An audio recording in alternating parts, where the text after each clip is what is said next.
Hello my YouTube family, welcome to my channel. चलिए start करते हैं। आज का जो टॉपिक है सीटेट, एक महीने बाद सीटेट का एग्जाम है। तो जिसने अभी तक तैयारी स्टार्ट नहीं की है तो अभी भी टाइम है आपको कैसे तैयारी स्टार्ट करनी है।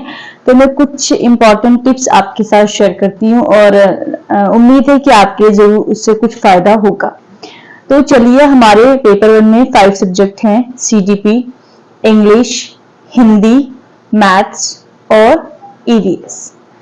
तो आपको जो सबसे इंपॉर्टेंट करना है इसके लिए, आपको एक तो इंपॉर्टेंट कंटेंट, जो भी इंपॉर्टेंट मटेरियल है उसको ले लीजिए और प्रीवियस ईयर क्वेश्चन लगाइए। अगर आपको लग रहा है कि टाइम बहुत कम है, नहीं हो पाएगा, तो ज्यादा आपको टाइम, आप 3 आवर्स दीजिए, बट डेली का आप 3 घंटे सेट करिए कि 3 घंटे में मुझे 1 घंटे थ्योरी पढ़नी है और जो 2 घंटे आपके पास बचे हैं उसमें आपको प्रीवियस ईयर क्वेश्चन लगाने हैं। आप मिनिमम 20 प्रीवियस ईयर क्वेश्चन लगा लीजिए क्योंकि आपके पास अब 30 दिन बचे हैं। आपके पास 20 अगस्त को आपका ऑफलाइन में पेपर होगा, ऑफलाइन मोड में, ठीक है। तो पेडागोजी आप स्ट्रॉन्ग करिए। पेडागोजी अगर आपका स्ट्रॉन्ग है बिल्कुल, तो आप इजीली एग्जाम को क्लियर कर लोगे। सीटेट आपका सिर्फ क्वालिफाइंग पेपर है, इसके कोई भी मार्क्स किसी एग्जाम में ऐड नहीं होंगे, ठीक है। कैटेगरी वाइज जनरल कैटेगरी को 90 मार्क्स चाहिए, तो आप आराम से पेपर क्लियर कर लोगे। पेडागोजी को स्ट्रॉन्ग करिए अच्छे से, क्योंकि 15 मार्क्स की आपकी सीडीपी में, इंग्लिश में, हिंदी में, ईवीएस में, मैथ्स में, तो आपका 75 का जो है टोटल 150 में से वो आपका पेडागोजी है। तो आप आराम से पेपर क्लियर कर सकते हो। आपने पेडागोजी को स्ट्रॉन्ग किया। आपको पेडागोजी क्वेश्चन रटना नहीं है, आपको उसकी थ्योरी समझना है, उसके लैंग्वेज को समझना है कि क्वेश्चन में क्या पूछ रहा है, उसका क्या आंसर आपको करना है। पेडागोजी आपका क्लियर कैसे होगा, या आपको क्वेश्चन का कैसे समझ में आएगा, जब आप खूब सारे प्रीवियस क्वेश्चन लगा लोगे तो फिर आपको समझ में आने लग जाएगा कि क्वेश्चन में क्या पूछा जा रहा है और आपको कौन सा आंसर मार्क करना है।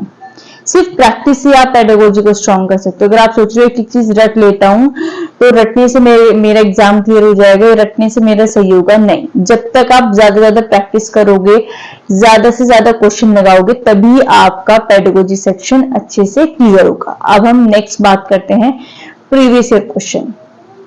प्रीवियस ईयर क्वेश्चन जरूर लगाइए।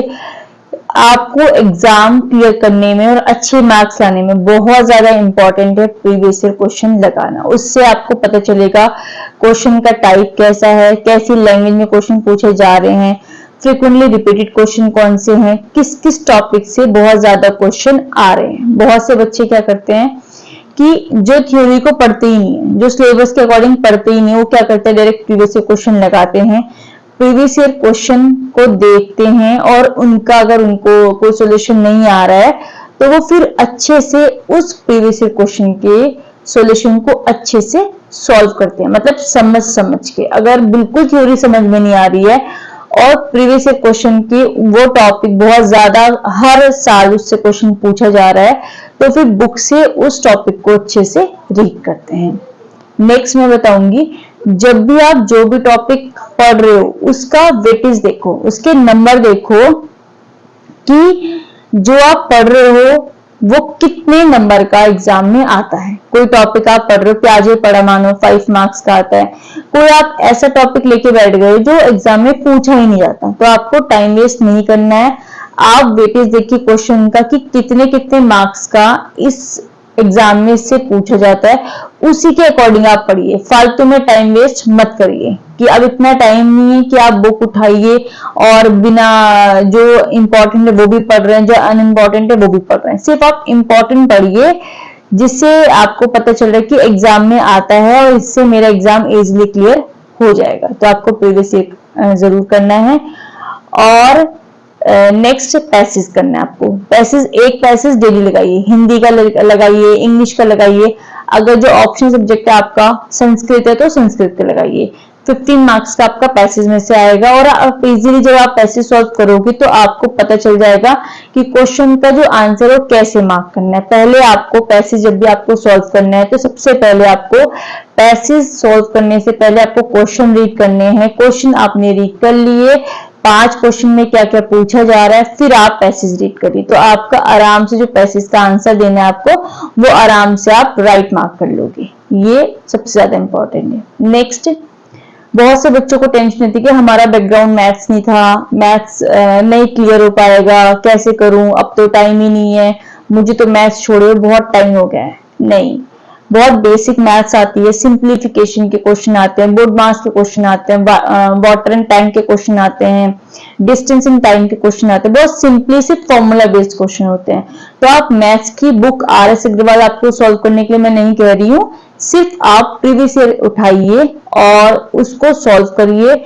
जो उसमें क्वेश्चन दिए हुए आपको विद सॉल्यूशन है, तो उनका सॉल्यूशन आप समझ के सॉल्व करिए, क्योंकि बेसिक मैथ्स है तो आपको समझने में कोई दिक्कत नहीं होगी, आप आराम से समझ लोगे। जो उसके गिवन फॉर्मूला है वो आप एक बार रीड कर लीजिए और बस उसी में वैल्यू को पुट करना है और इजीली आपको आंसर मिल जाएगा। तो ये आपको इंपॉर्टेंट, सबसे ज्यादा इंपॉर्टेंट, ये स्टेप बाय स्टेप आप पढ़ाई करिए, प्रीवियस ईयर क्वेश्चन दीजिए। अब नेक्स्ट पेपर 2 के लिए आपको क्या करना है, जिसका सब्जेक्ट SST है, NCERT पढ़िए आप 6th 7th 8th की, और जिसका सेकंड सब्जेक्ट मैथ्स और साइंस है उनको भी NCERT ही पढ़नी है। अब इतना आप प्रीवियस ईयर क्वेश्चन लगाइए, प्रीवियस ईयर क्वेश्चन आप लगा लोगे, आपको पता चल जाएगा कि किस टाइप के क्वेश्चन पूछे जा रहे हैं। आप जब से CTET हो रहा है वो सारे प्रीवियस क्वेश्चन लगा लीजिए, उसकी थ्योरी को अच्छे से पढ़ लीजिए, आपका एग्जाम इजीली क्लियर हो जाएगा। और आपको जो बबल्स फिल करने हैं वो, अगर आपको 100% श्योर हो आप कि हाँ फर्स्ट का A है, तो आप बबल को मार्क कर दीजिए, उसमें आप इरेज मत करिएगा उसको, ठीक है। अगर आपको थोड़ा भी कंफर्म नहीं है, आपको लग रहा है A भी हो सकता है B भी हो सकता है, तो आप उसको भी छोड़ दीजिए, ठीक है। उसको जो आपको लगे हाँ कंफर्म हो A है, सेकंड का A है और सेकंड का B है, आप तभी उसको मार्क करिए। सारे जो आपको सर्कल फिल करने हैं वो आप बाद के लिए मत छोड़िए। आप पहले CDP के 30 क्वेश्चन सॉल्व किए, तो CDP के 30 आप सर्कल को फिल करिए। देन जो आपने नेक्स्ट सेक्शन को सॉल्व किया है, सपोज EVS को सॉल्व किया, आप EVS के 30 क्वेश्चन को, जो 30 आपके क्वेश्चन सॉल्व किए उनके सर्कल को फिल करिए, तो आपका इजीली एग्जाम क्लियर हो जाएगा। और सबसे ज्यादा इंपॉर्टेंट, अब लास्ट मोमेंट पे आप ये मत सोचिए कि अलग अलग साइट से आप पढ़ाई करो या बहुत सारी बुक से आप पढ़ाई करो। आप एक बुक लो और उसमें उस बुक में अच्छे से एक ही बुक को पढ़ो, 100 बुक से आपको पढ़ने की कोई जरूरत नहीं है, ठीक है। और हम लोग क्या करते हैं, आप YouTube से जैसे देख रहे हो तो अपने नोट्स भी साथ साथ बनाते रहो, कि जब आप एग्जाम देने जाओ तो आप आराम से सारा रिवीजन कर लो कि CDP में कौन सी इंपॉर्टेंट थ्योरी है, पियाजे में कौन सी इंपॉर्टेंट थ्योरी है। और जो मोस्ट इंपॉर्टेंट जो हमारे टॉपिक है, पियाजे हुआ, वाइगोत्स्की हुआ, कॉलरबर्ग हुआ, ये जरूर आप पढ़ लीजिए इसकी थ्योरी, क्योंकि वो एग्जाम में पूछे जाते हैं, ठीक है। तो अपना ध्यान रखिए और अच्छे से एग्जाम की प्रिपरेशन करिए, बस एग्जाम आ ही गया है और डरिए मत, अच्छे से आपका एग्जाम क्लियर हो जाएगा, ठीक है। Okay, bye bye, thank you so much for watching my video. अगर आपको मेरी वीडियो अच्छी लगी तो प्लीज वीडियो को लाइक करें, शेयर करें, और मेरे चैनल को जिसने अभी तक सब्सक्राइब नहीं किया है तो मेरे चैनल को सब्सक्राइब करें। Thank you so much for watching my video, bye bye.